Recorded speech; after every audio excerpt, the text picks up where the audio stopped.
Bonjour à toutes et à tous, c'est Bart et je suis ravi de vous accueillir pour ce nouvel épisode du podcast Extraterrien, le podcast qui interviewe des sportifs hors du commun. Le but de ce podcast est de vous partager leurs secrets, leur vie et d'en apprendre beaucoup plus sur eux afin d'en tirer un maximum de conseils. Donc si vous aimez le sport, l'aventure, le développement personnel ou que vous aimez simplement vous inspirer de personnalités remarquables, alors ce podcast est fait pour vous. Juste avant de commencer, j'ai quelques messages à vous faire passer. Si c'est la première fois que vous écoutez le podcast, je vous remercie d'être arrivé jusqu'ici. D'ailleurs, je vous recommande l'épisode avec Mathieu Torder qui a traversé l'Antarctique à seulement 27 ans. D'autre part, si vous ne le savez pas, j'ai beaucoup d'ambition avec ce podcast et je souhaite aller chercher des sportifs de plus en plus incroyables. Et j'aimerais vraiment interviewer vos sportifs préférés. Sachez que l'un des meilleurs moyens de les convaincre de participer, c'est notamment de leur montrer que vous êtes nombreux à adorer le podcast sur les réseaux sociaux et sur les notes iTunes. Donc si ce n'est pas encore fait, allez mettre une note sur Apple Podcast ou iTunes. C'est vraiment ce qui m'aide le plus à inciter des sportifs connus à venir témoigner. Si vous écoutez plutôt sur Spotify, vous pouvez très facilement le partager en story sur Instagram, taguez-moi et je vous repartagerai. J'en profite donc pour vous rappeler le nom du compte Instagram, c'est extraterrien.podcast. Suivez-le et vous y retrouverez les coulisses du podcast. C'est aussi un excellent moyen de me faire vos retours et de me suggérer des invités. Enfin, j'ai aussi créé une newsletter que vous pouvez retrouver très facilement dans Google en tapant Extraterrien Newsletter. C'est le premier lien qui remonte. J'y partage des bons plans santé, matériel, préparation mentale, des livres, des documentaires qui m'ont beaucoup inspiré. Allez, je ne vous embête pas plus et je laisse place à mon invité du jour. Salut Benjamin. Salut Barthélemy. Bah écoute, merci beaucoup de me recevoir chez toi. Bah c'est avec plaisir. On est à Joinville, pas loin de l'INSEP. On n'est pas loin. Ouais, juste à côté de l'endroit où tu t'entraînes pas tant que ça finalement. La moitié du temps, on va dire. Ouais. On est sur l'INSEP la moitié du temps pour la simple et bonne, je sais pas si c'est une bonne raison, mais on n'a pas de plateforme de 10 mètres sur l'INSEP. Ouais. Et donc pour faire du 10 mètres, il faut une plateforme de 10 mètres et on en a une à la piscine publique de Montreuil. Donc le pôle INSEP s'entraîne là-bas depuis longtemps. Donc pour ceux qui font de la plateforme, on y va 4 matins par semaine. Donc lundi, mardi, jeudi, vendredi. Donc pour moi, il reste les après-midi sur l'INSEP. Ok. Et puis après le mercredi matin et le samedi matin. Parfois c'est Montreuil, parfois c'est l'INSEP, mais on va dire moite-moite. Ok, du coup l'INSEP c'est peut-être plutôt pour le physique là, et peut-être un peu de technique et vraiment le Montreuil c'est vraiment pour de la pratique. Ouais, on pourrait dire que le gros du travail est fait à l'INSEP, parce que c'est là où on a tout l'espace à sec. Comme je disais, c'est une piscine publique Montreuil, donc on n'a pas de zone d'échauffement, de plongeon. Donc on a quelques tapis pour aller s'échauffer, faire quelques saltos, mais c'est spartiate. Et donc tout ce qui est travail à sec, donc trampoline, travail un peu de gymnastique, vraiment le gros du travail est fait sur l'INSEP. Ouais. Tout ce qui est base technique, ce qui est le gros du travail, le 10 mètres c'est la finalité, mais tout ce qui est le gros travail, les fondas quoi, les fondamentaux jusqu'à 5 mètres, c'est fait sur l'INSEP. Donc c'est là vraiment en fait on teste des choses, on apprend la technique. À 10 mètres, c'est la finalité. Et tout ce qui est préparation physique, c'est sur l'INSEP aussi. Donc, on va dire qu'on travaille sur l'INSEP et on assemble à Montreuil. Ok.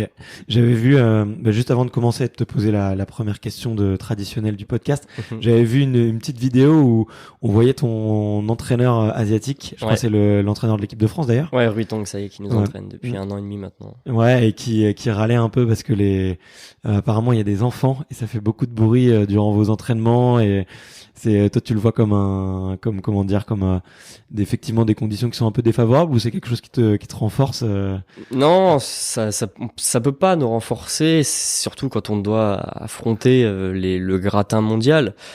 On doit affronter des gens qui ont vraiment énormément de moyens. Et nous, on est le matin dans une piscine publique, donc c'est-à-dire qu'on doit faire les plongeons de compétition, on doit les présenter le matin et travailler l'après-midi. Donc on arrive le matin, il n'y a pas de grosse zone d'échauffement, c'est pas là où on peut commencer à bien s'échauffer au trampoline ou faire les saltos, vraiment faire toute la partie à sec. On a peu de temps parce qu'on a l'eau de 10h45 à midi, donc on a que 4 fois par semaine. Donc en fait j'ai 4h30 à 10 mètres et je vais pas à 10 mètres, il faut que j'aille dans l'eau, que je m'échauffe, que tout ça. Et donc c'est pas l'après-midi, la plateforme elle est pas assez large pour faire du synchronisé. Donc il y a 4 épreuves olympiques, il y en a une qu'on peut même pas travailler. Il y a pas les systèmes vidéo, il y a pas les jets d'eau. Et dans la piscine, il y a beaucoup de bruit. C'est pas une piscine où il y a de l'entraînement, c'est là où il y a des enfants qui viennent le matin de l'école. Donc c'est même pas des enfants de club ou quoi. Donc c'est forcément, c'est forcément pas adapté c'est pas fait pour faire de la très haute performance, quoi. Ouais. C'est une piscine publique et on s'entraîne pendant le créneau des scolaires le matin. Ouais. Donc forcément, ça fait râler l'entraîneur parce qu'il peut voir du potentiel. Donc il a plongé pour la Chine. Ensuite, il a entraîné au Canada. Ensuite, il a entraîné en Australie. Donc des grosses nations, forcément lui la Chine, donc avec moyens quasiment illimités. Et donc il arrive en France, il savait pas forcément. Donc nous, il nous voyait à l'international, il me voyait moi, il voyait Laura, il voyait Mathieu. Ouais, une belle génération. Une belle génération. Il disait il y a quelque chose à faire et ça l'a challengé. Et c'est vrai qu'il arrive en France et s'est rendu compte que c'était pour lui c'est encore plus waouh de dire ok ils arrivent à faire ça comme ça. Ouais. Mais il a envie de nous amener plus loin forcément et se rend compte que c'est vraiment pas facile, quoi. Ouais, ça passe aussi par des notions d'infrastructure et lui, c'est pas forcément. Voilà, pour être bon à 10 mètres, il faut du 10 mètres dans les meilleures conditions, l'après-midi,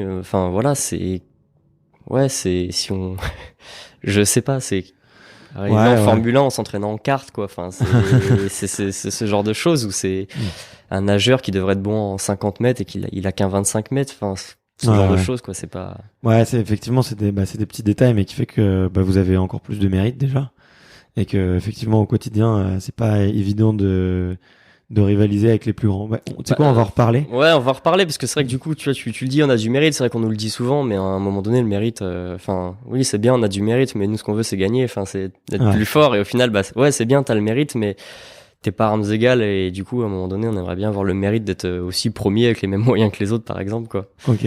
Attends, tu sais quoi, vu qu'on est lancé, on va changer un petit peu le format de l'interview, ça me fait plaisir. Désolé. Non, c'est moi aussi qui suis parti, mais ça m'intéresse beaucoup de savoir. En fait, vous êtes une génération, une très belle génération, avec effectivement Mathieu et Laura qui ont été champions du monde en synchronisé. Toi, t'as été une fois champion d'Europe, une fois vice-champion d'Europe aussi. Ouais. 4e à Rio. Exactement. Donc très beau le palmarès. Qu'est-ce qui explique selon toi que vous étiez une si belle génération justement avec face à des grands pays comme la Chine où c'est la nation du plongeon, il rafle quasiment tout. Dis-moi si je me trompe, hein, mais il rafle beaucoup de choses. Qu'est-ce qui explique que vous cette génération-là, elle est vraiment formidable. Et petit détail, hein, la seule médaille olympique, elle date de 1950. Il y a longtemps. Ouais, j'avais vu plus de 60 ans, quoi. Ouais, le plongeon ressemblait même pas vraiment à ce qu'on fait aujourd'hui. Ouais, aujourd'hui, rien à voir. Qu'est-ce qui explique? Je sais pas, je pense qu'il y a plein de facteurs. On est arrivé sur une période où on a eu des entraîneurs, Gilles Mtos-Lacote et Alexandre Rochas. Moi, j'ai commencé avec Alexandre tout du long, mais Alexandre commençait quelque part aussi à entraîner. On était son premier groupe, et il y avait Gilles derrière. Et ils échangeaient énormément, et en fait, c'était pour moi des as de l'optimisation. Okay. Tout était optimisé, quoi. C'était... ils se coupaient en 4, quoi. Tu peux donner des exemples?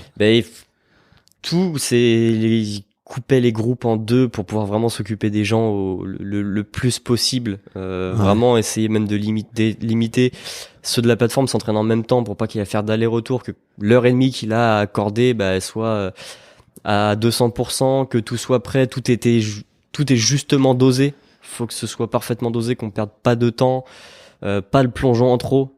Ils étaient aussi très curieux, donc ils étaient fins en préparation physique. Donc ce qu'on pouvait faire en préparation physique, on greffait même du travail qu'on fait normalement de salto, de tout ça dans l'entraînement sur des séances de préparation physique. Elles étaient mises au bon moment pour qu'on puisse travailler, pas être fatigué. Enfin vraiment, ils optimisaient en fait dans tous les domaines. C'est-à-dire que pour te dire, on débarquait en septembre et ils pouvaient nous dire quelle semaine on serait fatigué 4 mois plus tard et ils avaient un plan sur l'année, quoi. Ouais.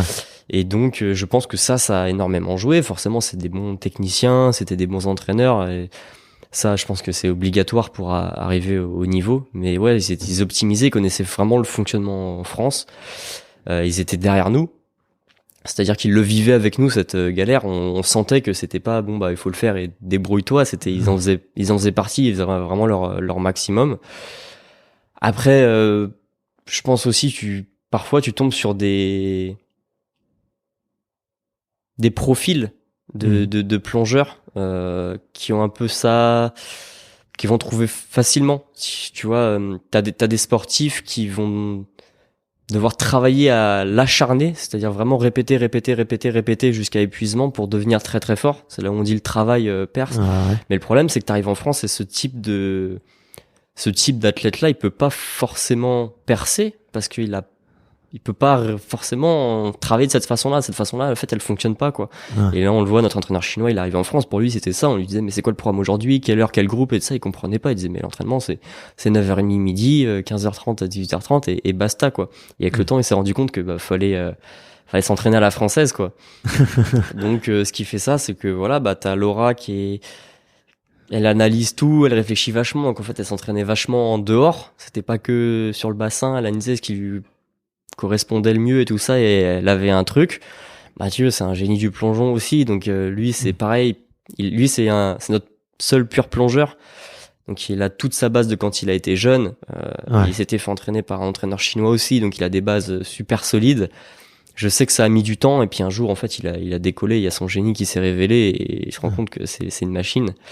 Et moi j'ai toujours déjà en gym avant été déjà régulier en compétition, et pareil on va dire à comprendre assez vite les choses. Et je pense que du coup, le fait que je sois un athlète qui fonctionne comme ça correspond en fait à l'entraînement, à ce qu'on peut avoir nous avec nos conditions, et que du coup ces conditions m'ont peut-être un peu moins pénalisé qu'un autre profil, quoi. Ok, d'accord, je vois. Mais du coup, comment est-ce que tu en es arrivé au plongeon? Qu'est-ce que tu faisais avant? J'imagine que c'est pas trop le genre de sport que tes parents vont te dire, tiens, à 5 ans, tiens, tu devrais aller c'est le plonger problème à qu'on a, ouais, c'est ça. C'est le problème qu'on a en France, c'est que le plongeon, tout le monde sait ce que c'est, mais on n'y pense pas forcément. Ouais. Et parce qu'on le rencontre pas, de façon régulière, quoi. On va dans une piscine, mais c'est rare une piscine avec un plongeoir. Donc, pour penser à inscrire ses enfants, il faut que ça soit présent en fait un peu dans la culture, dans tout ça. Donc on va forcément à la baby gym, on va aller apprendre à nager, tout ça. Mais si quand on va à la piscine, et il y a pas de plongeoir, on va pas les dire au fait il y a le plongeon, ça existe, ou et voilà. Donc déjà on a peu de piscine, donc on n'y pense pas. Ceux qui y pensent, il y a pas forcément de piscine, donc c'est compliqué. Donc on se retrouve en France avec beaucoup venir de la gym, parce que vu qu'il n'y a pas de système de formation depuis la base, ça commence, ils essayent de mettre en place des choses, mais voilà, on le voit sur l'équipe de France de purs plongeurs, il y a Mathieu et c'est tout.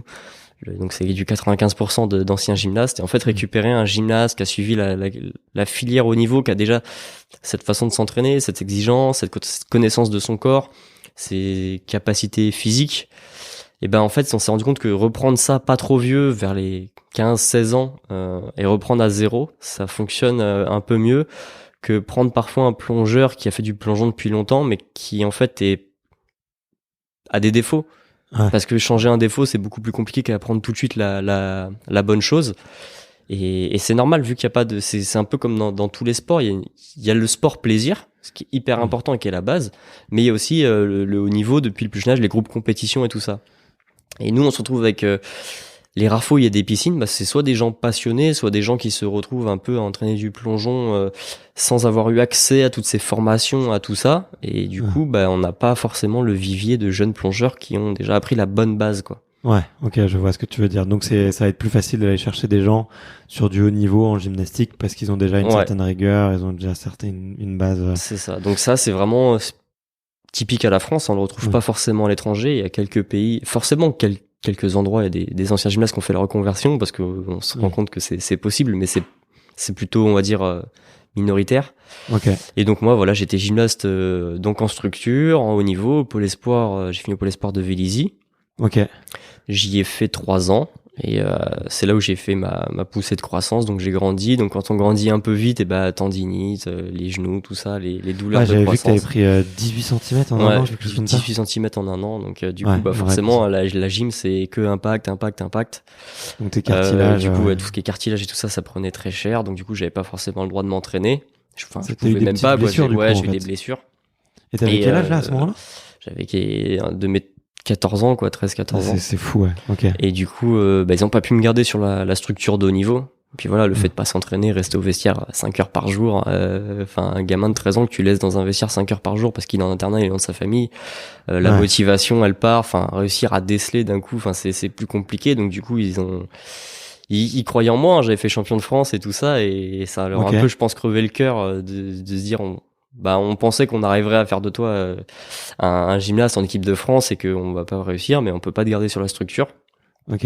Tu te souviens toi de ton C'est mon titre entraîneur de gym qui m'a dirigé vers le plongeon. Okay. Parce qu'il l'avait déjà fait, donc il était ami avec Alexandre Rochas, qui était à l'INSEP. Okay. Il se connaissait et il avait déjà envoyé un gymnaste avant, Damien Célie, qui a fait les Jeux Olympiques en 2012. Donc, c'est grâce à la personne qui m'a viré. Donc il t'a dit, ça sera pas possible pour la gym, mais il t'a quand même, Mais il m'a dit, je pense que t'es un bon acrobate, il y a un truc à faire, c'est trop bête si t'arrêtes le sport de haut niveau, que tu rentres faire cours 8h, 18h, aller au club 2 fois par semaine, tard le soir. Je pense que t'as un truc à faire. Donc il m'a dit, est-ce que tu veux que je te présente? Je dis, vaut mieux tenter. C'est pas de là d'où je viens de base, mais si j'essaye, que ça me plaît, j'ai tout gagné. Si ça me plaît pas, c'est pas grave. Au moins, j'aurais tenté et surtout, j'aurais pas de regrets, quoi. C'est un peu ma philosophie tout du long, c'est pas de regrets. Ok. Et t'as quel âge à ce moment-là? 15 ans. C'est pendant ça, de mes 14 à 15 ans. Je suis rentré au plongeon, du coup, en septembre 2010. Donc, je venais d'avoir 15 ans. Et comment ça se passe, tu vois, j'en parlais récemment avec Aurélie Muller. Je sais pas si tu vois ce qu'elle fait, nageuse sur 10 km, là elle essaie de se qualifier au JO sur 1500. Et on parlait en fait du fait de redevenir débutant. Est-ce que tu te souviens, après t'étais peut-être un peu jeune, mais c'est pas un peu dur pour un sportif de haut niveau qui est, t'as eu des petits titres déjà en junior, de devoir tout rapprendre et d'être le débutant finalement dans un autre sport, quoi? Si, je pense que c'est forcément difficile. On a eu des gymnastes de très haut niveau qui ont fait les Jeux Olympiques, qui ont essayé le plongeon et qui n'ont pas accepté ça. Donc, qui n'ont pas poussé l'affaire plus loin, que ça leur convenait pas, mais ils auront tenté. Moi, je pense que j'avais la chance d'être j'étais blessé dans mon vestiaire et tout ça, donc déjà c'était une seconde porte, donc c'était une bouffée d'air, une nouvelle opportunité, donc je l'ai vu comme la chance de ma vie d'être à l'INSEP qui me faisait rêver, quoi. Déjà c'était l'objectif d'une vie, c'était de rentrer à l'INSEP, et là on me proposait donc tu rentres direct à l'INSEP. Je suis rentré, vu qu'il n'y a pas de structure de passerelle, c'est l'INSEP qui est censé faire juste du peaufinage à haut niveau, les équipes élites, et fait aussi de la formation. Ok. Et donc du coup on me proposait l'INSEP, donc c'était une promotion. C'était une promotion, donc du coup rentrer à l'INSEP c'était une grande opportunité, donc je suis rentré comme un mort de faim, quoi. C'était on me laisse une seconde chance. J'étais un mort de faim et ça faisait quelques mois que j'avais pas fait beaucoup de gym depuis tant de temps, donc du coup c'était j'ai pas vraiment vécu le repassage à zéro, quoi. J'étais pas en plein pic de gym et à me dire je rapprends tout de zéro. Ça faisait déjà quelques mois que je faisais pas beaucoup de gym, quoi. Non, mais je vois ce que tu veux dire. Et ça fait quoi d'arriver à l'INSEP quand on a 15 ans, parce qu'il y en a beaucoup qui arrivent un petit peu plus tard, tu vois. Comme tu l'as dit, c'est surtout du peaufinage normalement sur des athlètes de haut niveau. T'es encore un peu jeune dans cette structure, t'as des rêves plein les yeux. T'arrives, t'es comme un gamin. C'est déjà Disneyland du sportif. Ouais, c'est ça, c'est juste d'arriver devant l'INSEP à l'entrée, de pouvoir y rentrer, c'est tout ça. Tu reçois ta carte. C'est une carte de l'INSEP, c'est ta chambre. Peu importe où tu croises, c'est que des champions. L'uniforme de base, c'est le survêt de France que toi tu rêves d'avoir. Ouais, t'es comme un gamin. Tu te retrouves après l'entraînement. Moi, tu vois, j'ai une anecdote. Je me souviens, on arrive. Ça devait faire quoi, 2 mois qu'on faisait du plongeon. Donc on n'avait même pas encore fait de championnat régional. On était à l'INSEP, ce qui est déjà pas normal. Tu peux pas avoir aucun palmarès, aucun historique dans ton sport et être là. Et tu te retrouves à la balnéo avec tes 10 runners. Ouais. Et ils discutent, tu vois, et alors vous les jeunes, qu'est-ce que vous faites, quoi? On fait du plongeon, c'est cool, tout ça et tout, machin, vous en êtes où, ça donne quoi? Et là on lui dit, parce qu'on était 2 à rentrer à ce moment-là, à venir un peu du même entraîneur et tout ça, donc on s'est retrouvés là et à dire, on n'en a jamais fait. On n'a jamais fait de compétition, donc on verra. Pour l'instant, on s'entraîne, mais qu'est-ce que vous faites là et tout ça. Donc elle lui expliquait, et en fait, sa réaction c'était mais c'est un truc de ouf, c'est génial et tout. Et puis là, il sort du bassin, il demande à tout le monde de se pousser. Il sort, il fait une énorme bombe et il nous demande alors tu me mets combien, quoi. Et toi, t'es là, t'as 15 ans, tu fais 45 kilos, t'es rien, t'es personne, et t'as tes dirigeants qui te dit alors ma bombe, tu mets combien, tu vois. Et direct, ça a été ça, quoi. Ça a été ok à l'INSEP, c'est tout le monde respecte tout le monde, quoi. T'arrives, t'es rien, le mec il est tout. Ouais. Et direct il dit, oh mais c'est trop cool, t'as une chance de fou, faut la saisir, bah bon courage et tout, cartonne et tout. Tu ressors de là, enfin c'est pas que t'es motivé, c'est que on retourne s'entraîner 14 heures de suite, y a pas de problème, quoi, tu vois. Donc voilà. Ouais, c'est génial. Bon, en tout cas, merci pour de raconter la petite anecdote. Ouais, c'est toujours les petites anecdotes qui font plaisir. Mais du coup, est-ce que tu peux raconter un petit peu tes débuts en compétition? Ça vient vite, tu montes vite à 10 mètres? Alors non, je monte pas vite à 10 mètres, déjà parce que toutes mes blessures sont pas guéries. Donc déjà les impacts du 10 mètres c'est pas bon, et puis il faut se former au plongeon. Donc on apprend de zéro, mais on a quand même des habitudes. Ton corps, tu fais du niveau, enfin j'ai fait de la gym pendant plus de 10 ans. T'apprends à ton corps pendant 10 ans à pas arriver sur la tête. Parce qu'en gym ça tue. Donc tu as tous les réflexes pour éviter d'arriver par la tête, et c'est de l'automatisme. Donc tu sais faire un salto, là on va te l'apprendre à la faire version plongeon, parce que déjà en gym c'est que de la vitesse horizontale que tu transformes en verticale, donc il y a une technique qui est adaptée. Là au plongeon c'est du vertical à vertical, t'as pas cette horizontalité d'une course d'élan, voilà. Donc il faut, ce que tu fais en gym fonctionne pas. Donc en plus de rapprendre à t'apprendre zéro, mais il faut quand même modifier toute la partie, savoir faire un salto et tout ça. Mais il faut aussi apprendre à ton corps à rentrer par la tête. Ok. Et tout ça. Et ça prend du temps. Et donc ça prend du temps. Moi, j'ai commencé par 3 ans de tremplin. Ok. Déjà parce que pour la formation, encore une fois, il y a Montreuil, la plateforme, il y avait accès que le matin. Quand je suis arrivé, la piscine de l'INSEP était pas encore construite. Il y avait l'ancienne qui avait brûlé, donc il y avait que du tremplin de 1 mètre sur l'INSEP. C'est encore pire que maintenant. Donc voilà, apprendre du tremplin, parce qu'il y a du tremplin l'après-midi, il y a du tremplin le matin, il faut apprendre tout ça, prendre le temps, guérir des blessures, se consolider. Et donc du coup on a pris le temps de se former en tremplin pendant 3 ans, mais 3 années juniors. Ok. Donc voilà, les premières compétitions, donc ces fameux championnats régionaux que j'ai remportés. Quelques mois plus tard, en février, c'était les championnats de France. Et là, il fallait être dans les 2 premiers pour être en équipe de France.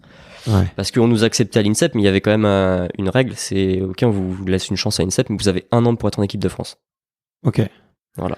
Et comment t'es sélectionné du coup? Et du coup, j'ai gagné les championnats de France. Okay. Et du coup, j'ai été sélectionné. Donc ça a bien fonctionné assez tout de suite, parce qu'il y a eu ce côté en moi qu'on retrouve toujours aujourd'hui, en compétition, j'arrive à être un peu meilleur qu'à l'entraînement. Donc j'ai réussi dès les premières compétitions à assembler un peu ce que je savais faire de mieux, et ça a fonctionné. Il y avait pas grand monde, vu que là c'est en année junior, et que comme je t'ai dit, en junior il y a pas beaucoup de piscines et de sens, il y a pas beaucoup non plus d'adversaires.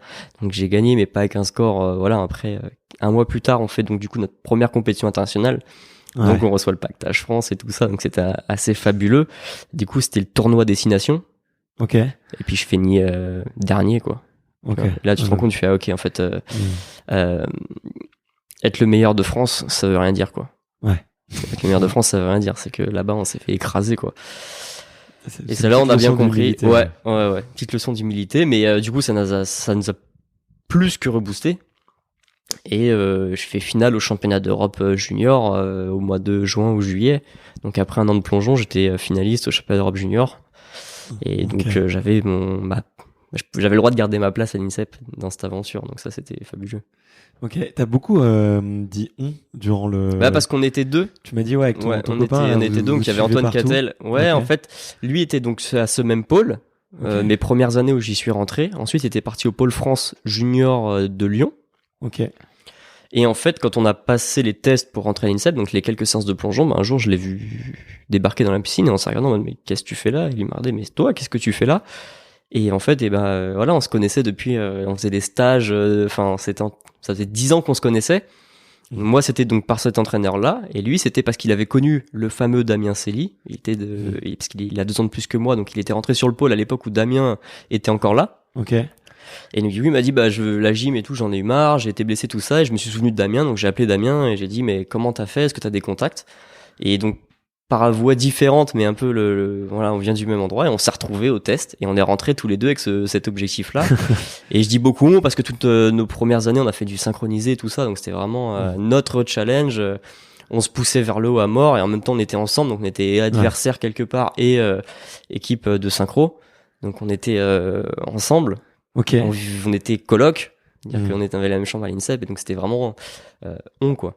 Ok, ouais, je vois le truc. Ouais, vous étiez vraiment faire tout ensemble, quoi. Ouais, Petit voilà, duo, c'était tous les deux notre seconde chance, on était des morts de faim, quoi. Ouais. C'était, enfin, on comptait les abdos de l'autre et t'avais pas intérêt d'en gratter un. Mais c'était, c'était réciproque et c'était pour se booster vers le haut. Et je me souviens que ouais, on faisait des circuits training et on était en hurlant, ah, tu lâches rien, on s'encourageait entre les exercices, on allait se checker alors qu'on n'en pouvait plus, quoi. On avait envie de tomber par terre et on était des morts de faim. Mais c'est hyper important d'avoir un bon ou des bons partenaires d'entraînement, quoi. Des gens avec qui tu peux tout vraiment seul, tirer la bourre. C'est important, ouais. Ouais, des gens surtout un peu qui ont le même niveau. Là, vous avez un peu le même parcours. Bon, lui, il est un peu plus âgé que toi, mais vous avez le même parcours vis-à-vis de la C'est gym ça, et tous tout. les deux le même challenge, j'arrivais de zéro, la même seconde chance, entre guillemets, donc la même philosophie, parce qu'on vient du même endroit de gym, on a été élevés en fait à la même, au même endroit, donc on avait... ouais, ça marchait bien. Ouais, en plus, c'est un des trucs que je vois souvent un peu on va dire, dans le monde des gens un peu moins sportifs, c'est beaucoup de se comparer. Tu vois, des gens qui sont pas comparables avec leur propre personnalité, tu vois. Et c'est vachement beaucoup plus sain, je trouve, d'avoir un partenaire d'entraînement et effectivement, plutôt de se challenger mutuellement et pas en permanence, tu vois, regarder les grands champions ou c'est ça, ceux parce qui que ont le d'avance sur toi, quoi. L'objectif est déjà, il est loin. Ouais. Donc, pour avoir des objectifs qui font rêver, il faut que les champions te fassent rêver. Il faut pas avoir envie de les battre le mois prochain. Ça fonctionne pas, tu vois, et ça fait écho à une phrase que je garderai toujours dans ma tête et qui m'avait été dite par Thomas Bouaille, tu vois, qui est vice-champion olympique en gym. Et on discutait, donc forcément, quand on était petit, il fallait déjà être champion de France, il fallait être tout de suite, et il nous avait dit, de toute façon, ça sert à rien d'être le meilleur maintenant. Ouais. Ce qui compte, c'est de tenir, quoi. Combien qui sont là seront dans les équipes de France, parce que les gamins, ils vont être à bout, parce que avant d'avoir grandi, avant d'avoir changé ton état d'esprit, parce que quand t'es petit, tu t'es arrivé un peu là sans t'en rendre compte, forcément à 12-13 ans, tout ça, c'est parce que t'aimes bien, il y a les copains, t'aimes ce que tu fais, la gym et tout ça, mais t'es pas encore dans je le fais pour moi. Tu le fais un petit peu pour tes parents, tu le fais un petit peu pour l'entraîneur, ce qui est normal parce que t'es un enfant, t'as pas forcément les repères et tout ça. Et donc t'as cette seconde phase, je pense, dans ta carrière, le jour où tu te rends compte que tu le fais pour toi, que tout ça, tu le fais pour toi, ces horaires d'entraînement, tu le fais pour toi. Et du coup là, ça change totalement. Et ouais, ça. Ouais, ce qui change beaucoup un peu la quête du haut niveau, ouais, c'est effectivement, je pense, tu me diras si je me trompe, c'est effectivement la capacité à trouver des ressources à l'intérieur de toi pour qui vont te motiver suffisamment pour faire tous les sacrifices qu'il faut, pour faire tous les efforts qu'il faut et traverser aussi tous les moments de dur parce qu'il y a des c'est ça, t'as les deux côtés quand on dit c'est facile d'arrêter quand c'est dur. Ouais. Après il faut savoir reconnaître les deux. Si c'est dur parce que t'as plus envie mais que ça traîne, ça peut être que y a pas à en avoir honte, que t'as plus envie, que tes envies ont changé, tes objectifs ont changé. Il faut juste être honnête avec soi-même. Mais arrêter première difficulté, c'est trop facile. Je veux dire dire que ça fonctionne quand tout fonctionne, c'est aussi trop facile. Donc c'est le tout. Faut prendre le tout. Donc t'es obligé de mettre plusieurs objectifs. T'as tes objectifs ultimes, ce qui te fait rêver. Ce qui va te mettre un peu les étoiles dans les yeux le jour où vraiment c'est difficile et que t'as pas envie d'aller à la piscine, tu penses aux anneaux olympiques et la piscine t'y vas. Ouais. Mais si tu mets que cet objectif là et que c'est pour dans 6, 7, 8, 10 ans, ton objectif comme tu l'auras pas pendant ces 10 années, t'auras pas de bonheur. Donc il faut mettre cet objectif là, des gros objectifs qui font rêver, qui font surpasser, qui font tenir, mais il faut aussi des petites étapes pour avoir de l'accompli de temps en temps, quoi. Ça peut être des petites choses toutes bêtes, ça peut être des résultats, mais ça peut être des petites choses toutes bêtes. Et toi, par exemple, t'as des petits exemples là. Je vois que t'as effectivement un anneau avec les anneaux olympiques au doigt. Ouais. Donc on sait que c'est quelque chose qui te drive et on en reparlera juste après. Mais t'as des petits exemples là de tes petits objectifs actuels qui peuvent paraître un petit peu insignifiants et qui finalement toi te font avancer. Oh, il y a plein de choses. Ça peut être augmenter ton pourcentage de réussite à l'entraînement. On sait que si t'en réussis 1 sur 10, t'as une chance sur 10 presque. Et encore si tu perds tes moyens à la compète, donc tu peux essayer cette séance-là, j'en ai réussi 2 sur 10, c'était mieux. Donc t'as cette chose-là, si c'est un peu du physique ou tout ça, bah faire mieux que la fois d'avant ou battre le copain, ça peut fonctionner. Ça après c'est vachement, je pense, c'est vachement personnel, ça dépend de la période, donc c'est. Ouais. Mais ouais, des petits objectifs qui sont sur le moment. C'est si je sais pas, tu fais une saison excellente l'année dernière et que cette année t'as un peu plus de mal.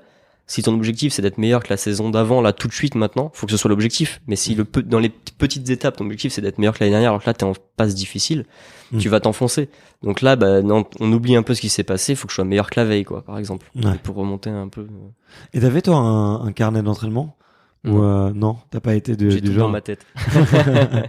Non, parce que je rencontre. Moi, personnellement, j'en ai un. Après, j'ai un carnet pour à peu près tous les segments de ma vie, on va dire. Mais j'écris beaucoup. Mais je vois beaucoup de sportifs, tu vois, avoir un carnet, se mettre les objectifs à l'année, les objectifs au mois, et c'est vrai que tout le monde, c'est pas adapté à tout le monde. Tu vois, il y en a qui arrivent à s'en souvenir, quoi. Non, moi, c'est dans ma tête et c'est malléable. Et je pense que c'est là où peut-être ça peut être un piège aussi ce carnet. Tu peux écrire, je pense, des choses dedans, mais si tu restes enfermé à ce qui est écrit, bah voilà, tu peux encore une fois en début de saison de dire bah je fais mieux que l'année dernière ou j'en étais où après un mois de reprise et tout ça, et en fait ça peut. Enfin voilà quoi, tu peux d'un coup, tu passes une sale nuit, t'arrives le matin, t'es pas bien, tu te mets dans la mauvaise spirale. Enfin, donc faut pas non plus rester sur faut s'adapter à soi-même, quoi. Ok. Je pense. Moi, en tout cas, c'est ce que j'essaie de faire, donc c'est plus dans ma tête. Ok. Pour rebondir sur les JO et ta bague là que je vois depuis tout à l'heure, qui est très stylée d'ailleurs. Merci. À partir de quel moment t'as eu ce rêve-là? Il vient à quel moment le rêve olympique? C'est l'INSEP peut-être ou c'est peut-être un peu plus tard? Franchement, c'est une question difficile. Ouais. Je pense qu'il a grandi. Il a grandi au fur et à mesure parce que t'en es tellement loin. Tu en étant enfant, dire un jour je ferai les Jeux Olympiques. Je sais que ça, je l'ai dit à une de mes premières entraîneurs de gym. Ouais. Je devais pas avoir plus de 5 ans. Non mais c'est dingue. Je lui ai dit un jour je t'emmènerai au jeu. Tu te rends compte, c'est pas anodin. Moi je vois plein de petits enfants autour de moi et ils se disent pas je vais aux Jeux Olympiques, tu vois. Ouais, mais est-ce que tu vois cette phrase là, pareil, c'est un peu comme je disais l'évolution de pourquoi tu le fais, tout ça, c'était un peu anodin. C'est un enfant qui dit un jour je t'emmènerai aux Jeux Olympiques, mais ouais, c'est un peu innocent. il en rêve, mais c'est pas il va pas mettre en place les choses pour y arriver, se rendre compte de ce qu'il est capable, où il en est, qu'est-ce qu'il faut mettre en place et tout ça, ça vient petit à petit. Donc t'as eu cette première chose là, donc c'est vraiment depuis tout petit, je pense que j'étais en contact avec les jeux. Je sais que plus tard, je me suis rendu compte de l'émotion que faisaient les jeux parce que on a pu regarder, on était en stage de reprise avec le pôle, on a regardé les Jeux Olympiques de Pékin en 2008 et on a vu Thomas Bouaille, encore lui. Ouais. Il y est pas pour rien. Dans mon histoire, en fait, il apparaît de temps en temps. À des moments il le sait pas, je pense, mais il apparaît. Et on le voit en fait faire sa finale. Et en fait, dans la salle avec nous, dans les entraîneurs du stage, il y avait son entraîneur qui l'a formé à Saint-Denis. Ok. Et donc là, on s'est rendu compte de comment les entraîneurs qui vraiment eux le connaissaient, comment eux vivaient cette finale. Enfin, l'émotion que ça dégageait, quoi. C'était pas juste on regarde du sport et tenez les gamins, regardez, c'est ça qu'il faut faire. Ils le vivaient, ils transpiraient pour lui. Ils étaient touchés parce qu'ils le connaissaient. Et moi aussi, comme je le connaissais parce qu'il s'entraînait, j'avais fait des stages à Saint-Denis, donc on l'avait rencontré, il était vachement accessible au championnat de France et tout ça. Il m'avait déjà dit cette fameuse phrase du faut pas être fort maintenant, tout ça.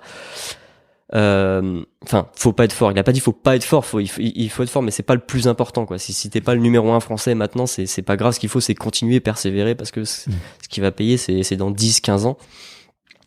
Et moi, voilà, pareil, de voir quelqu'un au jeu, mais ça me donne un repère parce que je le connaissais. C'était plus que pour les autres et ce qu'on voit à la télé. C'était quelqu'un avec qui j'avais déjà discuté dans la vraie vie, quelqu'un que je m'étais déjà entraîné dans la vraie vie. Et ben, je le voyais. Et en fait, du coup, ça concrétiser les choses, comme quoi les jeux, c'est pas un truc qu'on voit à la télé, on se rend pas vraiment compte de ce que c'est concret, c'est un événement, ça se produit et ça arrive vraiment, quoi. Et là, ça a pris déjà une une seconde forme. Et puis après, forcément, à l'INSEP, quoi. C'est tous les jours. L'INSEP, c'est fait pour ça. Et même dans l'INSEP, parmi les gens qui sont en équipe de France, qui te font déjà rêver et tout ça, t'as ceux qui ont fait les jeux et ceux qui les ont pas encore fait. Ouais. Tu vois. Et du coup, t'es pareil, tu veux accéder à l'équipe de France, puis une fois que t'es en équipe de France, tu dis, ok, maintenant moi aussi, je veux avoir le droit de porter les anneaux, quoi. Ce genre de choses. Et voilà. Et comment ça se passe pour toi? T'y arrives facilement? Tu rentres facilement en équipe de France. Tu dis que tu avais terminé dernier à cette fameuse compétition de tournoi destination. Mais à quel moment que ça commence vraiment à s'enclencher et tu commences à avoir des résultats? Parce que il me semble que l'année des Jeux, les années d'avant, t'avais déjà plusieurs résultats. T'es plusieurs fois champion de France en plus. Déjà cette année-là, donc première compétition, on se fait écraser. Il y a derrière donc le tournoi de Dresde en Allemagne. Et là, c'est plus les 6 nations, il y avait 26 pays. Donc déjà pour moi, j'étais comme un dingue. Première rencontre avec les Russes, avec les Chinois. Donc déjà voir les Chinois s'entraîner, tout ça. Moi, j'avais pas encore de repère de plongeon, mais je savais de la gym. C'était la Chine, c'est la perfection. Donc là déjà de m'entraîner avec eux, donc j'étais en compète, mais en même temps j'étais au spectacle parce que ça faisait 8 mois que je mangeais, vivais, dormais plongeon parce que j'avais un gros objectif en peu de temps. Et là, tu rencontres ces équipes nationales, tu te rends compte un peu de tout ça. La compète se passe plutôt bien, mais bon, en 2 mois le niveau n'a pas bondi, tout ça. Je dois faire 20e, un truc comme ça. Ouais. Pareil, gros concours, vu qu'il y a 26 nations, en junior il y a 10 plongeons, donc ça doit durer 5 heures les éliminatoires, enfin, tu rends compte, tu t'arrives un peu dans la vraie vie, quoi, dans ce que c'est vraiment le plongeon international. Ensuite, on fait finale au championnat d'Europe en synchro, et moi je le fais en indiv également. Donc déjà tu dis, c'est bien pour une première saison, quoi, finale au championnat d'Europe. Et puis on revient donc 8 mois plus tard, donc il y a le même tournoi de Dresde, et je le gagne. Ok. Donc moi, je me suis dit l'année prochaine, je serai en finale, tu vois, c'est top 12. Et puis je l'ai gagné. Donc je gagnais un tournoi avec 26 pays après 1 an et demi de plongeon. Donc les résultats sont venus quand même assez vite.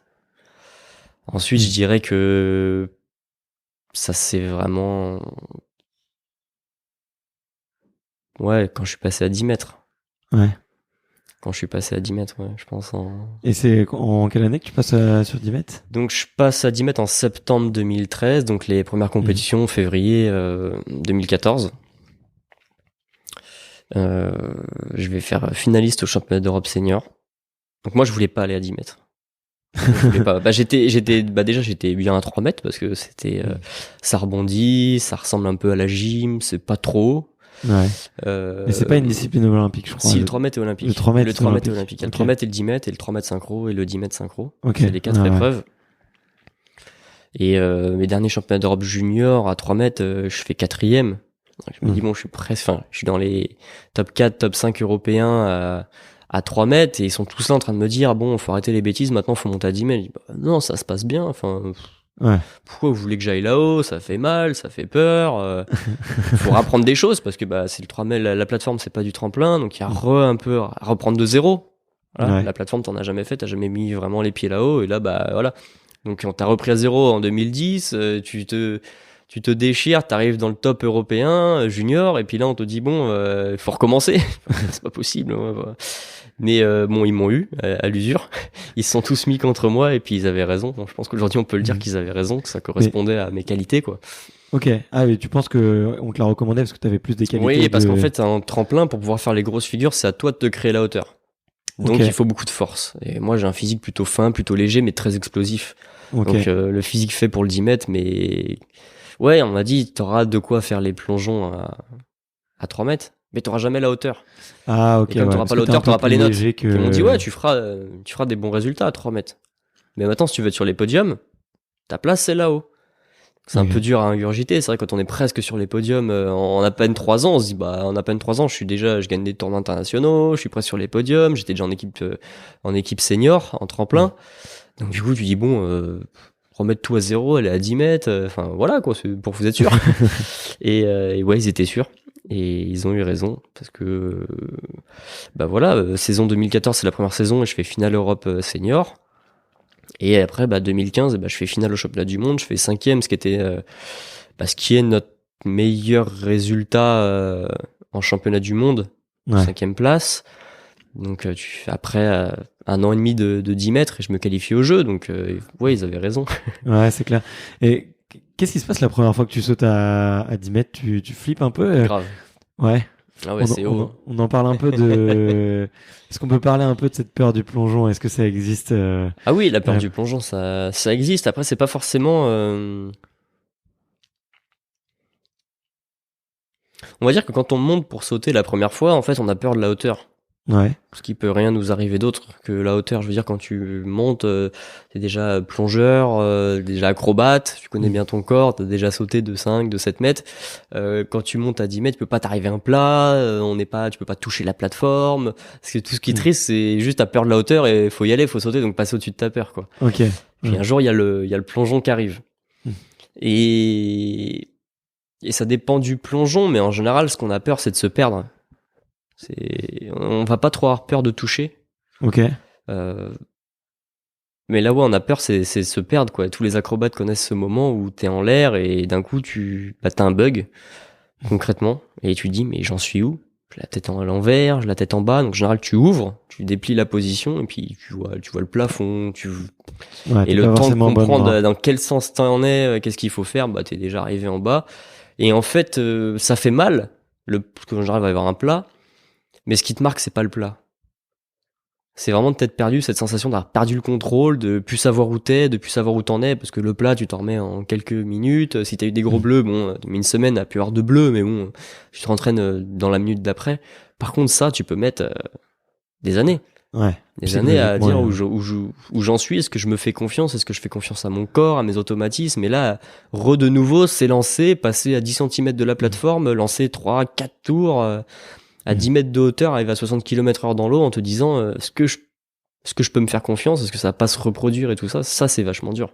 Ouais. C'était déjà arrivé, toi? Ça m'est déjà arrivé. Ouais. Comment tu fais pour que ça t'arrive plus? Déjà, faut pas y penser. Ouais. Parce que, encore une fois, ça va très très vite et c'est beaucoup de sensations, d'automatisme. Donc à partir du moment où tu veux prendre la main sur un automatisme, c'est plus automatique et ça va plus assez vite. Il y a un nombre d'informations, 3 tours et demi, et ça dure 1 seconde 5. Il y a un départ, une prise de position, une analyse de trajectoire, 3 tours à faire, une ouverture, attraper ses mains, chercher une verticale, tout ça. Ça prend beaucoup de temps rien qu'à dire, à y penser. Donc si tu prends la main dessus, en fait, ça marche pas. Ça marche pas. Si tu cherches à savoir exactement combien de saltos t'en es, mais disons consciemment, si on compte 1, 2, 3, c'est déjà trop tard. C'est pas aller assez vite. Enfin, il faut que ce soit automatique. Donc pour pas que ça arrive, il faut ne pas y penser. Donc pour ça, on mange de la base, pour qu'il y ait de l'automatisme, de la confiance qui se recrée, ne pas y penser. Après, parfois, si on y pense trop, si on va au bout de la plateforme en se disant ça va mal se passer, on n'y va pas, quoi. Ouais, ça arrive très rarement, mais ça m'est déjà arrivé. J'étais au bout de la plateforme, je devais partir en vrille arrière, et en fait, j'étais au bout en train de me dire, j'arrive pas à voir le film, quoi. Je sais pas comment on fait. Je vois pas comment je vais faire, je vois pas ce que je vais voir, je vois pas ce que je vais ressentir en l'air. Donc j'ai dit je peux pas. Je suis redescendu à 5 mètres faire l'éducatif, ça m'a rafraîchi la mémoire et puis je suis remonté et je l'ai fait. Ouais, en fait ce que tu es en train de... Parce que, dis-moi si je me trompe, mais en fait essaye de faire en sorte que les choses elles soient de plus en plus automatisées et que t'aies même plus le temps de les intellectualiser, quoi. C'est ça, on se concentre sur 1 à 2 éléments maximum. Un point technique. Qui défile, en général il est concentré sur le départ, parce qu'on le sent une fois que ça sent que les choses s'enclenchent bien, après ça coule de source. Donc ce point sur lequel on se concentre en général il est plutôt au départ. Ouais. Mais ça peut être très con, quoi, se sentir solide sur les abdos. Ok. Mais le fait d'être solide fait que on sait que le corps va pas se déformer, donc la trajectoire va être bien verticale, parce que voilà, si le corps se déforme et se penche un peu vers l'avant, on passe plus à 15 cm de la plateforme, mais à 2. Donc sentir ça en fait te rassure, le fait que tu vas être solide sur les abdos, donc tu vas pas bouger, et puis du coup le mouvement est bien fluide et coordonné et tout ça, donc c'est chacun un peu son truc, mais ouais. Mais d'ailleurs tu parles de concentration, je voulais t'en parler un peu parce que dans les vidéos qu'on voit de toi, quand t'es justement en haut de la plateforme et tout, on voit que t'es hyper focus. Mais on voit que t'es hyper focus. Qu'est-ce qui se passe dans ta tête à ce moment-là? Bah, j'ai peur comme tout le monde. C'est juste, on a fait pas mal de fois la réflexion de dire, au jeu, là, en final, t'avais l'air serein sur ta plateforme, dans ton truc, droit, pas forcément d'expression, mais j'étais dans les escaliers, le cœur à 200, à chercher de l'air pour que ça respire, enfin, c'était tout ça, mais tu rentres sur la plateforme, tu te mets dans ton truc, tu penses à la consigne de ton plongeon. Moi, souvent, j'essaie de me dire de profiter. Parce que en fait, c'est peut-être un petit peu comme tu le retrouves dans d'autres sports, le 100 mètres et tout ça. Tu peux faire un peu que tes temps, et ben avec l'adrénaline de la compétition. Bah là, c'est un peu pareil. T'as accès à une énergie que t'as pas accès à l'entraînement. Tu peux pas arriver à l'entraînement et te dire, j'ai la stimulation d'une finale olympique avec le public, la transe quoi.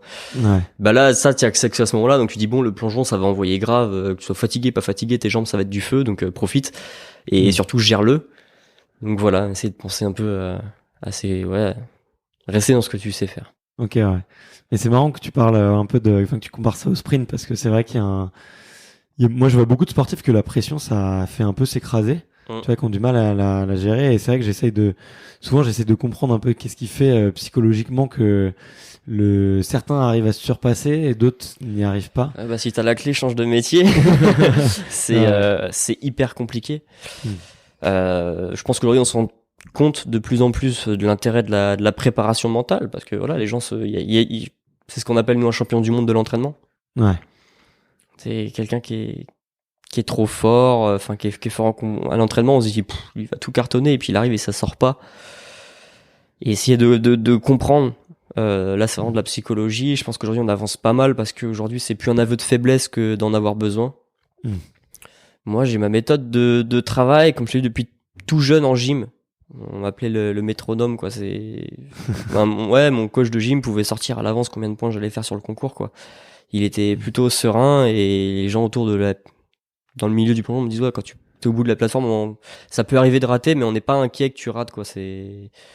Donc, moi j'ai cette chance au moment où il y a la pression, je rassemble mes capacités et j'arrive à être meilleur que à l'entraînement, en tout cas sortir le meilleur du moment. Qu'est-ce qui fait la différence? Il peut y avoir plein de choses. Je pense que c'est en plus c'est même pas une recette. Je pense que c'est une recette personnelle, quoi. Ouais, bien sûr. C'est ça en plus. C'est ultra complexe. Et je pense que tu peux avoir toutes les sauces, quoi. Ouais. Et toi, du coup, t'as fait. Enfin, moi, je t'ai connu en tout cas à Rio, parce que tu fais quatrième. Tu fais quatrième ce jour-là. Bon, j'ai lu dans des petits articles un petit peu hier soir en me renseignant un petit peu que ça avait été dur pour toi l'après, le quatrième. Mais pourtant c'est ta meilleure perf mondiale. Comment est-ce que est-ce que t'es arrivé là-bas en te disant je vais être médaillé et je vais Non, clairement pas. Tu vois? Non. Ça faisait pas longtemps que je faisais du 10 mètres. L'année d'avant, je fais 5e. Cette saison-là, je fais des plutôt bons résultats, mais surtout, je me blesse beaucoup. Ouais. Donc, fin février, je me déchire le psoas. Donc, je pouvais plus lever la jambe. Je me déchire le muscle sur, je sais plus combien de centimètres, mais du coup, 1 mois d'arrêt. Parce que, ça remonte jusque dans les abdos et ça descend sur la cuisse, donc tu peux pas travailler forcément les abdos. Enfin, tu peux vraiment rien faire. Donc, reste au sol. Le psoas, c'est une horreur. Ouais. C'est une horreur. Donc, super. Je reviens. Donc, début avril. Je fais 2 compètes qui se passent plutôt bien, mode reprise, un peu galère. Parce que c'était moins bien qu'avant de se blesser, forcément. Donc c'était bien si objectivement c'était bien. Mais comme c'est l'année des jeux et que les jeux arrivent à grands pas, t'as envie d'être meilleur que ça. T'as pas forcément toute ta patience, quoi. Et là, j'ai la bonne idée de tomber dans les escaliers du métro, de me fracturer le sacrum. Oh putain. Et là, on me dit, tu vas prendre 2 mois et demi. Ah, ouais. Ouais, mais les gars, on est mi-avril, là. Ah bah ouais, mais si tu veux que je te dise, le sacrum il est fracturé, il est déplacé. Là mon garçon, les impacts du 10 mètres, tu vas pleurer. Ok, et du coup j'ai repris mi-juin. Donc j'arrive au jeu 1 mois après, 1 mois et demi après. Encore des douleurs, vu que la reprise elle se fait vachement vite, et il y a un peu d'inflammation, de tendinite, le dos qui coince un peu parce que t'es sur une course effrénée. Donc j'arrive au jeu en me disant mais je vais les vivre. J'avais tellement peur de me blesser que même une fois qu'on était sur place, moi je passais le dernier jour. Donc on était sur place le dernier jour et je dis mais je dirais que j'aurais participé au jeu quand j'aurais fait au moins mon premier plongeon. Donc pour l'instant je suis sur place, mais tu vois pendant les jeux je me fais mal je sais plus à une épaule ou quoi et j'ai fait une IRM sur place. Pendant la semaine de prépa sur place au village olympique. Donc je me disais mais putain, ça s'arrêtera jamais quoi. Genre j'aurais fait les jeux le jour où j'aurais au moins fait un plongeon, que j'aurais mon nom sur la feuille quoi. Ouais, t'avais peur d'être le fantôme. Je peux me tuer au premier plongeon, enfin je peux me casser, je peux me fracturer ce que tu veux, mais au moins j'aurais fait un plongeon, il y aurait mon nom sur la feuille et j'aurais participé au jeu quoi. Donc tu vois, j'arrive en me disant bah je vais essayer de faire le mieux que je peux. Je savais que j'avais ça en moi, le côté je peux sortir quelque chose de il y a un an. Tu vois, de mon niveau d'il y a un an, sur un coup avec l'adrénaline, je sais que je peux le sortir. Donc il est pas là, il se voit pas, mais il est pas loin. Donc j'espérais que ça se manifeste à ce moment-là. Et je me disais, bon, bah si j'arrive en demi-finale ou en finale, et bah ce sera bien. Donc je m'en sors 4e, mais je visais pas, même au début de la finale, je visais pas la médaille. Enfin, je me rendais peut-être pas compte qu'elle était était possible. Mais je pense que ça a été un avantage. C'est que j'avais pas la même pression que les autres, quoi. Ouais. J'étais en mode, je profite, l'aventure se continue. Enfin, la dernière fois que je me suis entraîné, c'est début janvier. Entre temps, j'ai été blessé 4 mois. J'ai déjà la chance qu'on me laisse partir, de les faire, de pas être blessé ce jour-là. Ça fait 2 ans et demi que je fais du 10 mètres. Je suis au jeu, je suis en finale.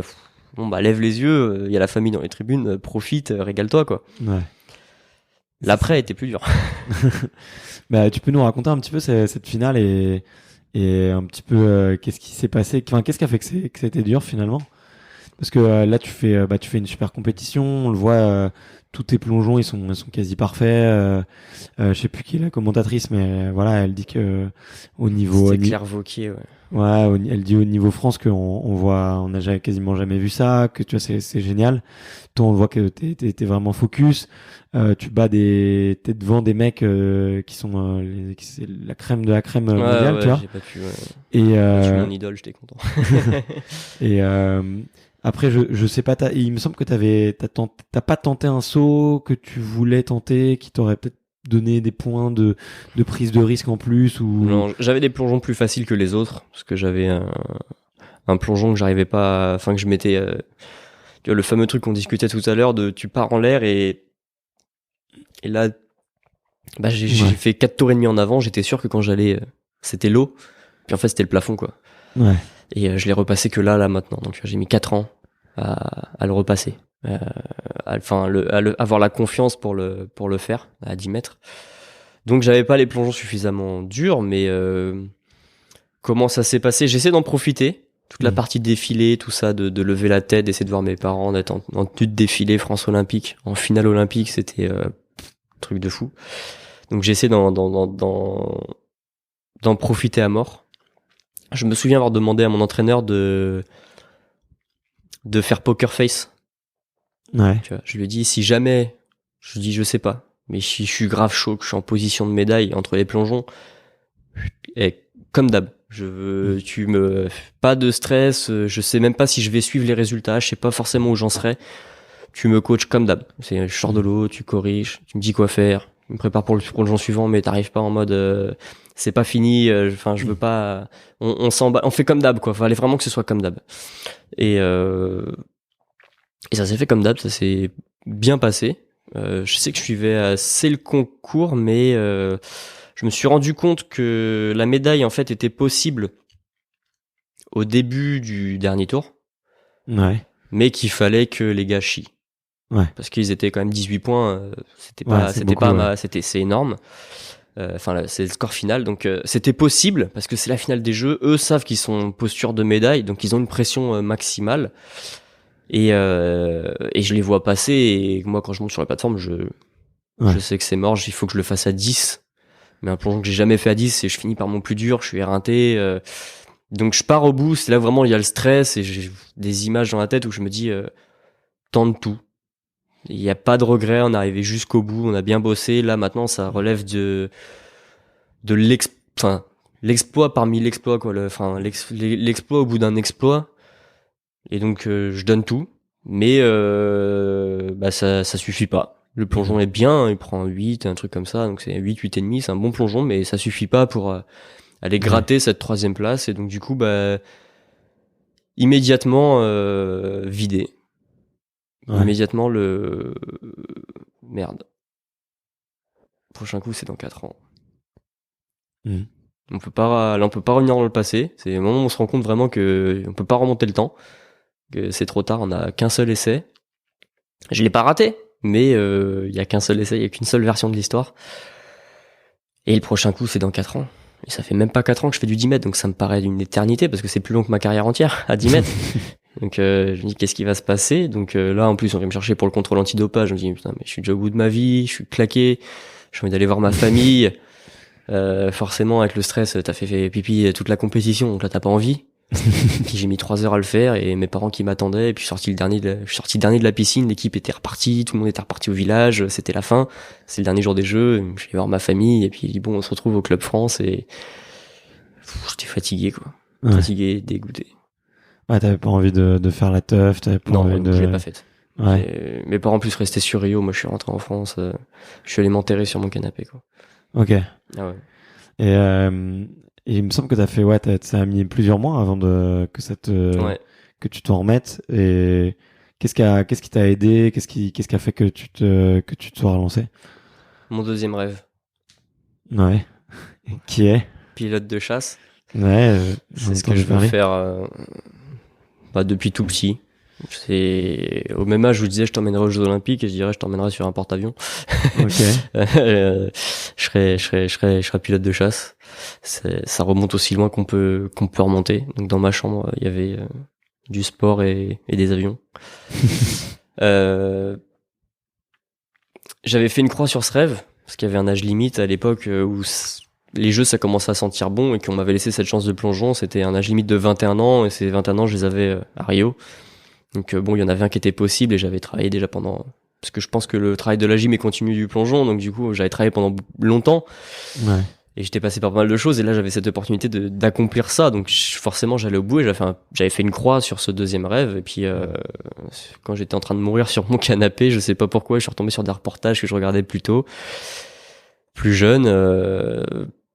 Puis à un moment donné, je sais pas, je me suis retrouvé sur internet et puis tu te retrouves en fait sur les sites de recrutement, sur tout ça, et puis il y a un petit endroit, je sais même plus où ou quoi, je le lis depuis je sais plus fin 2014, un truc comme ça. Donc pendant moi j'étais pleine bourre, que j'avais fait une croix sur ce rêve à 1 an et demi des jeux, où j'avais du coup puis je me renseignais plus pour me protéger un peu aussi. La limite a été repoussée. Hein? Donc c'est en train de me dire que ce sera encore possible. Et moi j'avais du temps de vacances, autant de temps que je voulais quasiment. Reviens quand tu seras prêt à revenir. On était sur une période où les relations avec l'entraîneur étaient plutôt compliquées. Je pense qu'on était allé au bout de tout ça. Tout le monde, c'est une aventure qui éreinte tout le monde.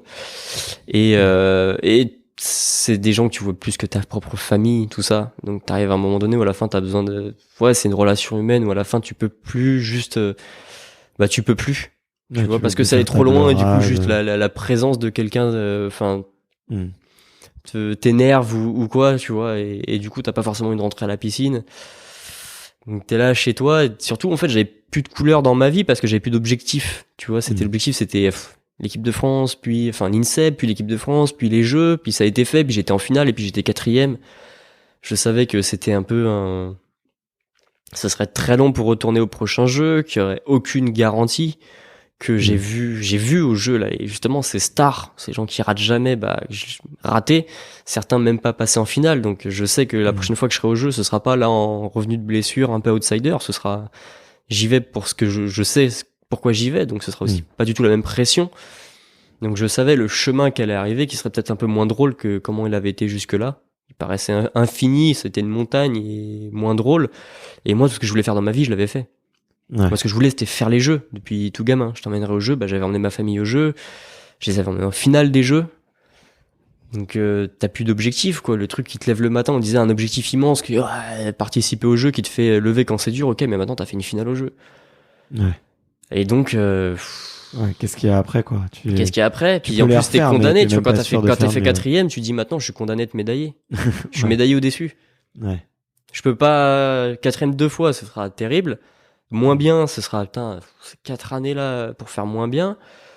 Et en fait, maintenant, t'es condamné à être médaille olympique. C'est médaille olympique ou déçu, quoi. Donc c'est un petit peu une situation qui est pas confortable, qui est pas la plus plaisante, quoi. Et donc là, du coup, il y avait ce rêve-là, quoi. Ah ouais, pilote de chasse, ce sera encore faisable, quoi. T'as tenté? J'ai fait ma valise pas mal de soirs. J'ai fait ma valise pas mal de soirs à claquer les. Et puis tu te retrouves dans la rue, que t'avais dit, mais qu'est-ce que tu fais, quoi? Tu vas où les 2h du matin, t'as pas de vie là actuellement, ça fait un mois que t'es pas sorti de ton canapé, tu vas toquer à la porte de qui là?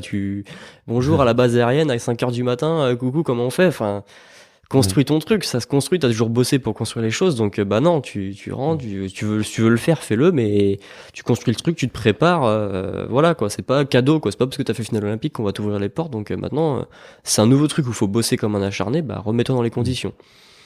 Et en fait, le temps de faire ça, du coup, il y a les cours qui reprennent, donc ça te fait déjà sortir un peu de chez toi. Il y a l'entraînement qui reprend petit à petit, parce que tu te dis, bon, ça va me servir au moins à me préparer physiquement pour l'autre truc. Et tu t'y remets petit à petit. Et le goût à tout ça reprend. Et stage limite, c'était 25 ans. 25 ans, c'est l'année des Jeux. Donc tu te dis, bon, je fais quoi? Est-ce que j'ai l'opportunité de peut-être faire les deux? Donc, est-ce qu'on n'irait pas jusqu'à prendre la revanche? Et puis, en fait, tu te retrouves à dire, allez, on va essayer quand même. Puis, ça tombe bien, j'ai bien fait d'y retourner parce que cette année-là, je fais champion d'Europe et là, ça m'a convaincu de dire, je vais essayer de faire les deux, quoi. Ouais. C'est le plus beau souvenir de ta carrière, ce titre? Champion d'Europe? Ouais. Non, c'était,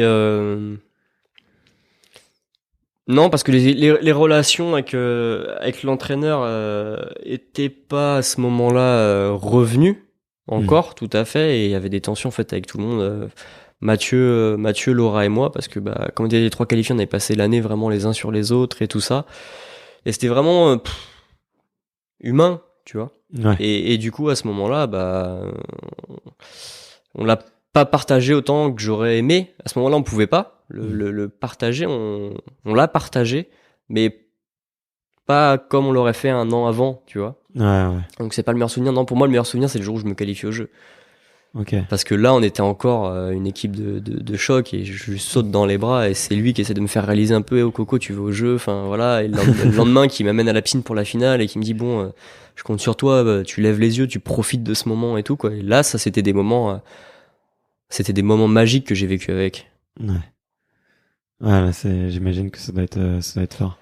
Là, t'as ta qualif pour les Jeux au mois d'avril, c'est ça?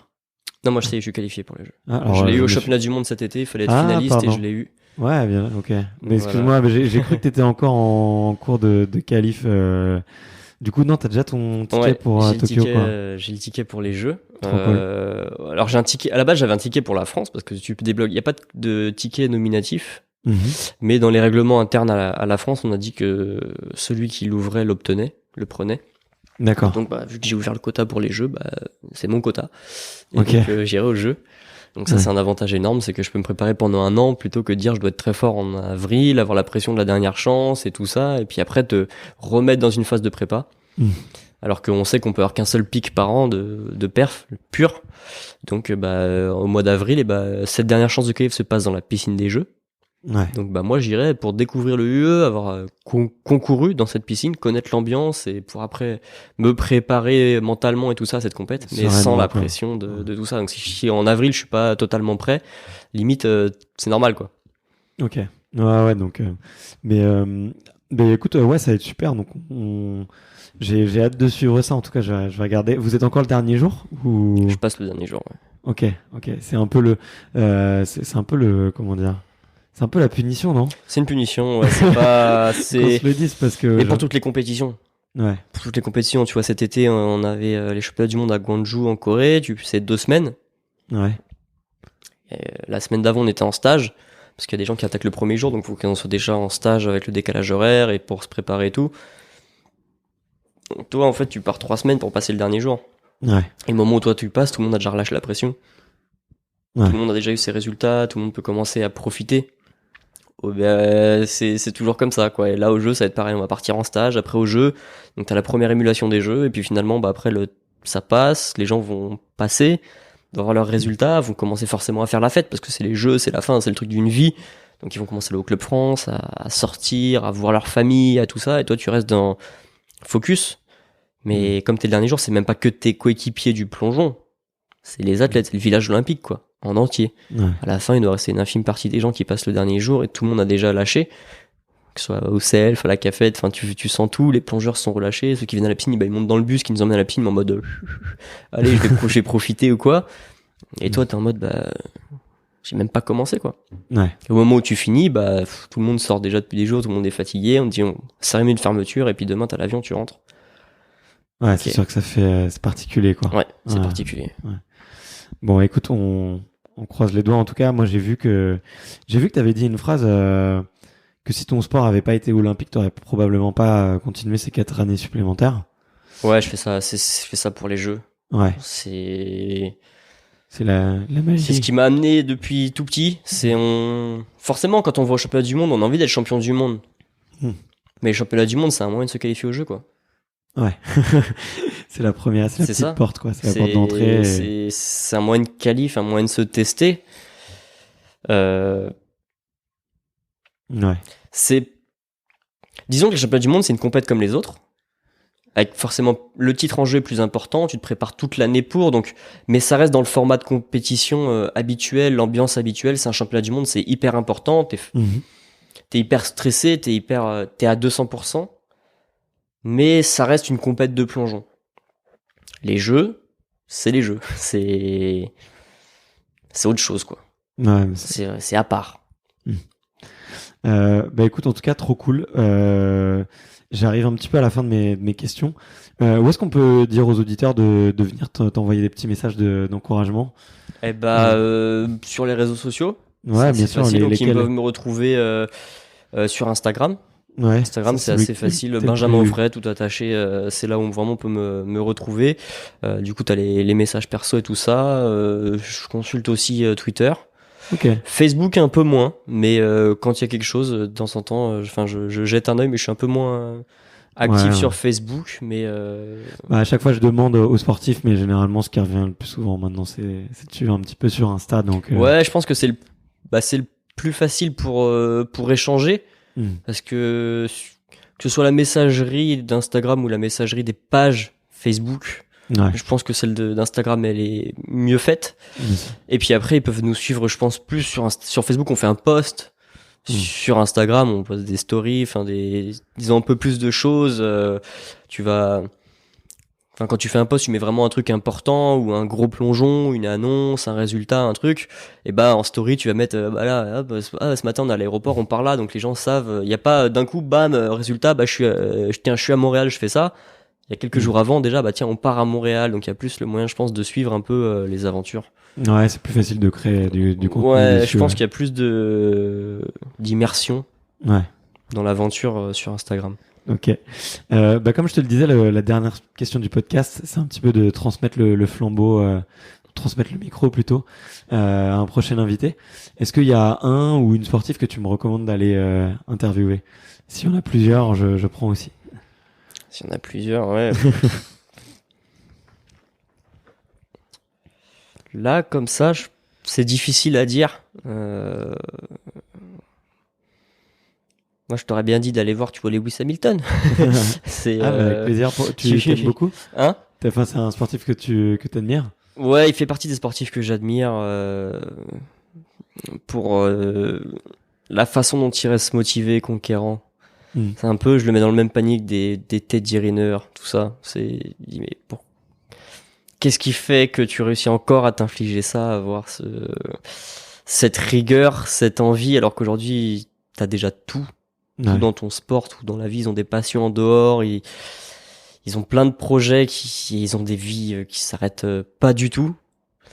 Et la partie sport devient peut-être la partie la plus ingrate, et pourtant c'est ce qui les maintient et tout ça. Et c'est vrai que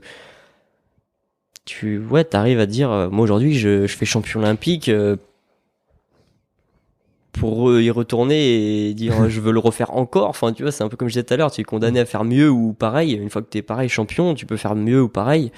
Alors après, t'as le nombre de records et tout ça, mais pareil, tu vois un Teddy Riner, une fois le record il est explosé de chez explosé, une fois que c'est 4 titres, quand on est à 7, 8, qu'est-ce qui fait que, quoi? Ouais, qu'est-ce qui fait que t'as envie de l'avoir? T'as encore autant cette fin et tout, et ça, c'est des choses que je respecte énormément.